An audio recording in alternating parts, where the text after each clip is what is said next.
Welcome to Jaya's homely kitchen. ഇന്ന് നമുക്ക് ഉരുളക്കിഴങ്ങ് ഉപയോഗിച്ച് വ്യത്യസ്ത രീതിയിൽ ഒരു തോരൻ തയ്യാറാക്കാം. ഇതിനായിട്ട് ഞാൻ മീഡിയം സൈസുള്ള 3 ഉരുളക്കിഴങ്ങ് എടുത്തിട്ടുണ്ട്.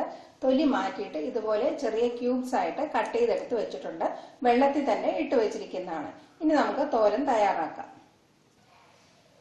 തോരൻ തയ്യാറാക്കാനായിട്ട് ഞാൻ ഏകദേശം 1.5 ടേബിൾ സ്പൂണോളം വെളിച്ചെണ്ണ ചേർത്ത് കൊടുത്തിട്ടുണ്ട്. അതിലേക്ക് 1/2 ടീസ്പൂൺ കടുകിട്ട് പൊട്ടിക്കാം. 2 വറ്റൽമുളക്, കുറച്ച് കറിവേപ്പില, 1 പച്ചമുളക്, ഒരു ചെറിയ കഷ്ണം ഇഞ്ചി, 5-6 അല്ലി വെളുത്തുള്ളി എന്നിവ ചേർത്ത് കൊടുത്ത് ഒന്ന് വഴറ്റിയെടുക്കണം. ഇനി ഇതിലേക്ക് ഒരു മീഡിയം സൈസുള്ള സവാള ചേർത്ത് കൊടുക്കുകയാണ്. സവാളയും കൂടെ ഒന്ന് വാടി വരണം. ഇനി നമുക്ക് കട്ട് ചെയ്ത് വെച്ചിരിക്കുന്ന ഉരുളക്കിഴങ്ങും കൂടെ ചേർത്ത് കൊടുക്കാം.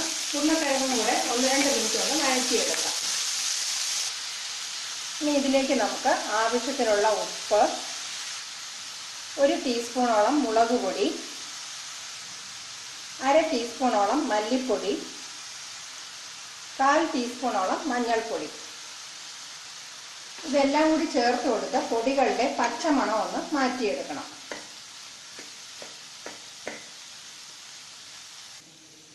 ഇനി ഇതിലേക്ക് ഒരു 1/4 കപ്പ് വെള്ളം ഒഴിച്ച് നന്നായിട്ട് മിക്സ് ചെയ്തെടുക്കാം. അതിനുശേഷം ഇത് അടച്ചു വെച്ച് ഒന്ന് വേവിക്കണം. ഉരുളക്കിഴങ്ങ് പാകത്തിന് വെന്തിട്ടുണ്ടോ എന്നൊന്ന് ചെക്ക് ചെയ്യുക. വേവ് കുറവായിട്ട് തോന്നുന്നെങ്കിൽ 1-2 ടേബിൾ സ്പൂൺ ചൂടുവെള്ളം ഒന്ന് ഒഴിച്ചു കൊടുത്ത് മിക്സ് ചെയ്ത് ഒന്ന് വേവിച്ചെടുക്കുക. ഉരുളക്കിഴങ്ങെല്ലാം പാകത്തിന് വെന്തിട്ടുണ്ട്. ഇനി ഞാൻ ചേർത്ത് കൊടുക്കുന്നത് ഒരു 1/4 കപ്പോളം തേങ്ങയുടെ കൂടെ 1 ടീസ്പൂണോളം പെരുംജീരകം കൂടി ചതച്ചാണ്. ഒട്ടും അരഞ്ഞു പോയത് ജസ്റ്റ് ഒന്ന് ചതച്ചെടുക്കുക. അതിൻ്റെ കൂട്ടത്തിൽ 2-3 കറിവേപ്പിലയും കൂടെ വേണമെങ്കിലും ചേർക്കാവുന്നതാണ്.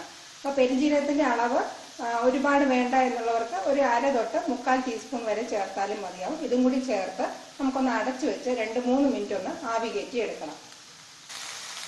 2-3 മിനിറ്റ് ആയിട്ടുണ്ട്. ഇനി നല്ലതുപോലെ ഇളക്കി യോജിപ്പിച്ചെടുക്കണം. ഒട്ടും ഈർപ്പമില്ലാതെ കുറച്ച് ഡ്രൈ ആയിട്ടാണ് ഞാൻ തയ്യാറാക്കി എടുക്കുന്നത്. കുറച്ച് നനവോടുകൂടി വേണമെന്നുള്ളവർക്ക് ആ രീതിയിലും തയ്യാറാക്കി എടുക്കാവുന്നതാണ്. അങ്ങനെ വളരെ ടേസ്റ്റി ആയിട്ടുള്ള സിമ്പിളായിട്ടുള്ള ഉരുളക്കിഴങ്ങ് തോരൻ തയ്യാറായിട്ടുണ്ട്. ലാസ്റ്റ് വേണമെങ്കിൽ നമുക്ക് കുറച്ച് കറിവേപ്പിലയും കുറച്ച് വെളിച്ചെണ്ണയും കൂടെ ചേർത്ത് കൊടുക്കാവുന്നതാണ്.